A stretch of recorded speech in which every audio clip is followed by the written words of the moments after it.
Assalamualaikum warahmatullahi wabarakatuh. Tepakeun wastapun Marcelinda Putri Budianto. Di dia abi bade ngapresentasikeun dongeng anu judulna Lutung Kasarung. Aya karajaan di zaman baheula anu boga dua putri geulis. Ngaranna Putri Purbasari jeung Putri Purbararang. Putri Purbasari bager jeung pikayeung balera. Tukang tonggong jeung Purbararang anu ago jeung pikasebeleun batur. Purbararang embungeun mun Purbasari jadi ratu. Nya atuh ngara diusir ti karajaan, manehanana nitah dukun keur neuleuh Purbasari ngara boga penyakit kulit.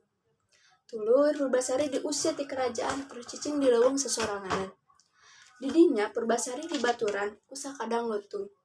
Hideung nu bisa ngomong, anu setia ngajaga Purbasari. Hiji waktu si lutung nyieun talaga keur mandi Purbasari. Barang mandi di dinya dadak sakala kabeh penyakit leungit tanpa lebih ilang tanpa karana. Purbasari balik deui geulis siga bareto. Akhirna manehanana balik deui ka karajaan. Purbararang teu suka kana kaayaan ieu. Manehanana nyieun heula deui nyaeta ngajak Purbasari pakasep-kasep tilas pisalakieun. Purbasari mawa si lutung diaku jadi pisalakieun.